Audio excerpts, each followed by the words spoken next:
please, it doesn't have to end like this. You can both coexist. You can both be part of the Mercurial line. There can be two Flyknit shoes. He's only 5. Think about what you're doing. No!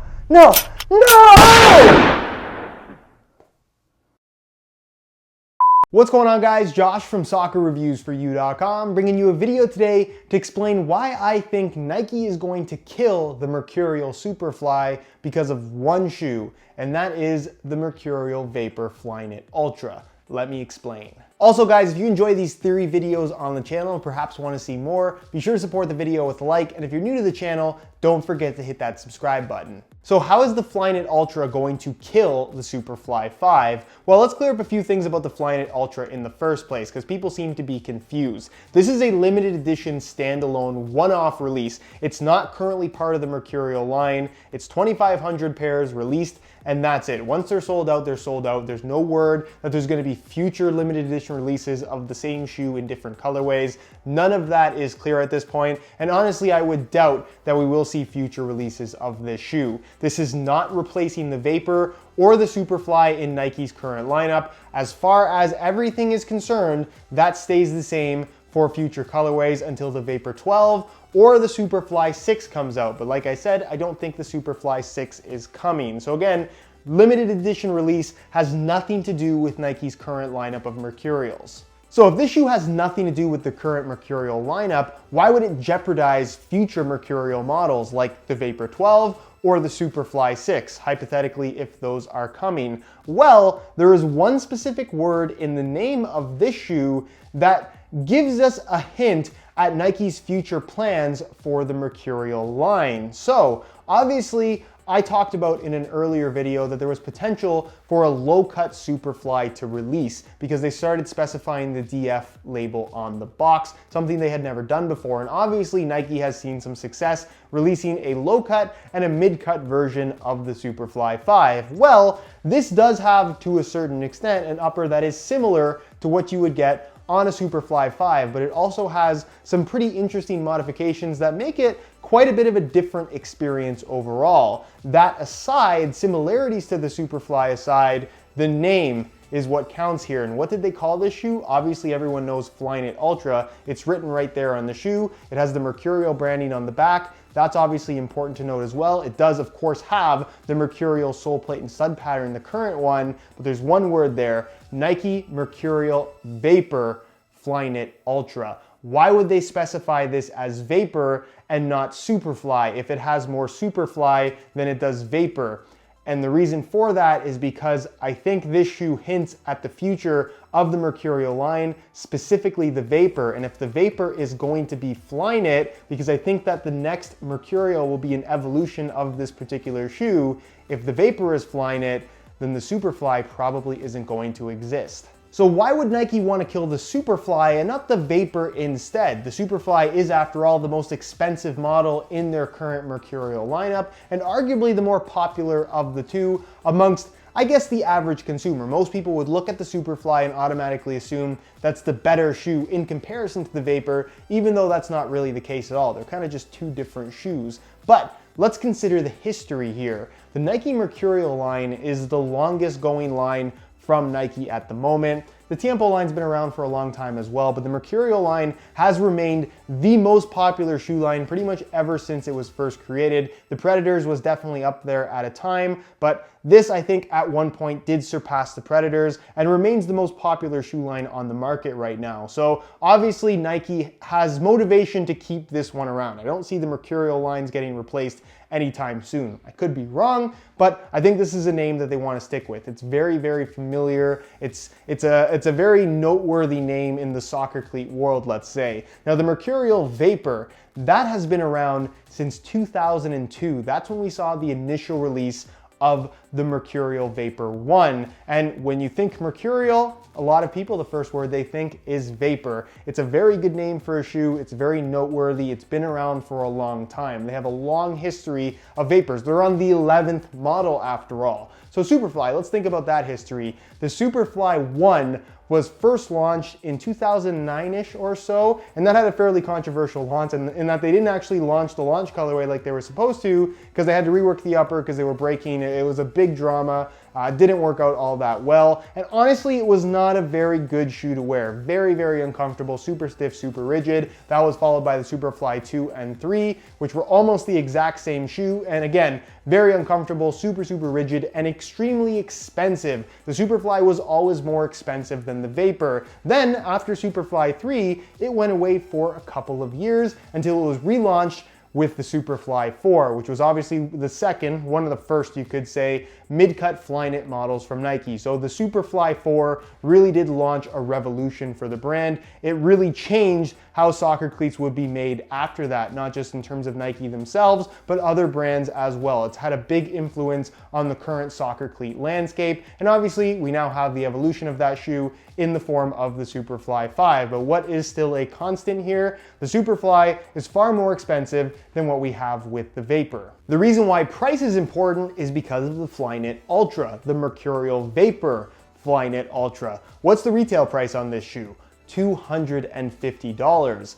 They could have easily charged $300, probably even $350 for this shoe, and it would still sell out instantly, but instead, they chose to charge less than the current Nike Mercurial Superfly 5 that you can go buy in multiple different colors right now. Why did they do that? Well, the price, that's a little bit lower, the Vapor in the name, I think would suggest that the future of the Mercurial line is that the Vapor is now going to be a Flyknit upper, something along the lines of what we have with the Flyknit Ultra, likely an evolution of the shoe. I'm sure this isn't going to release as a Vapor 12 and just have a name change. They will change something fairly, I guess, significant about the shoe. It will be an evolution of this product though. And I do think the next Vapor is potentially going to be a Flyknit upper, which I'm happy and also kind of sad about. I'm happy about it because I'm really, really impressed with the Flyknit Ultra. I think this is a very, very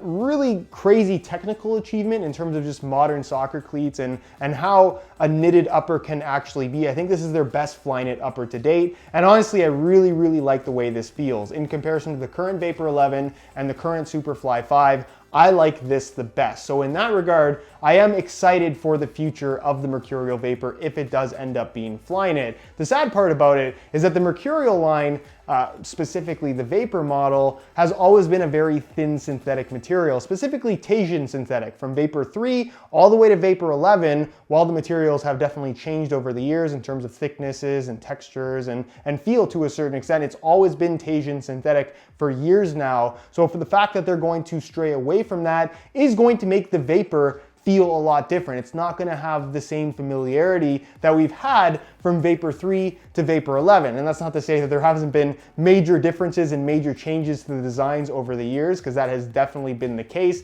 But that one thing has been a constant with the Mercurial Vapor that seems to be going away. Again, the lower price, kind of circling back to that, that seems to be the way I think shoes are going to trend for Nike with their next I guess, evolution of products, is because soccer cleats, they go in kind of, I guess, peaks and valleys in terms of pricing. Right now, they're kind of at a high point. We see $300 for all the DF models from Nike, $325 when it's a signature colorway like a Neymar or a CR7 signature colorway of the Superfly 5. Just as an example, we see Adidas now, $300 for the Pure Control, $320 for the Nemesis 17 Plus, and then I'm sure even more once they start doing some limited edition releases of that. So again, soccer cleats have gotten very, very expensive right now, and because Nike isn't necessarily dominating like they once were going back 4 or 5 years now, they're gonna basically try to undercut everybody, at least that's what I think, to try and drive more sales, drive more popularity to the brand, and again,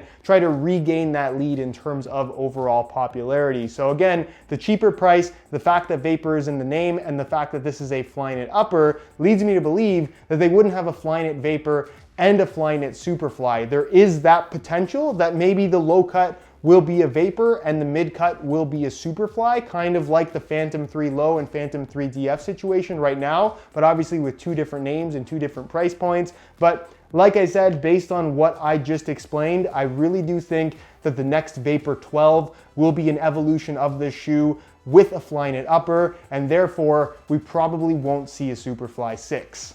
Also, from a marketing perspective, I think it does make more sense for Nike or really any major brand to have one top-end model rather than two. And the reasoning for that is it's difficult to spread the marketing across multiple top-end models. Like I talked about, I think the average consumer would look at the current Mercurial lineup and automatically assume that the Superfly is the one to have, the Vapor is a takedown model. It's less desirable because it's not the most expensive one, when that's not really the case. Obviously, the Mercurial Vapor has been around for long enough to where true boot enthusiasts and even people who aren't really boot enthusiasts understand that the Vapor is still a top-end shoe. But if you look at the Magista line, which obviously doesn't really have the history, you have the Obra 2 as the clear top-end model, the clear most desirable shoe in that lineup. And then you have the Opus 2 that really has not seen much marketing attention at all. People really don't care about that top-end model, even though it is a decent shoe, it's a capable performer, but because it's not in the public eye, because it's not really in Nike's marketing material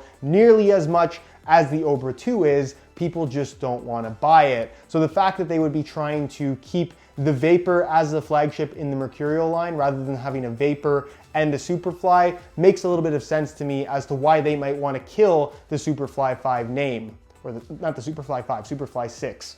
The Superfly in general, you know what I'm talking about. What also needs to be considered if you are a major Superfly fan at the moment is that you don't have too much to be concerned about. While they might not name the next shoe the Superfly, it's going to have a lot of carryover Superfly elements if the upper does end up being Flyknit, which looks to be very, very likely at this point. So it's still going to be a similar concept. There probably will be a mid-cut and a low-cut variation. I don't necessarily see Nike dumping the mid-cut thing just yet. It still seems to be very, very popular amongst the younger generation, so that will likely still be an option for you. It'll just be called a Vapor now instead of a Superfly. Also, if they do get rid of the Superfly name, it doesn't mean that they won't bring it back at some point in time, perhaps for the next crazy evolution that Nike will introduce in a future Mercurial model, kind of like what they did with reintroducing the Superfly 4 after the Superfly 3 kind of just ended out of nowhere. So again, don't be too concerned if the Superfly does not have a next generation, because it is still very, very possible that a new Superfly will come out in the future at some point in time. And again, I don't even know this for sure. I'm kind of just guessing here,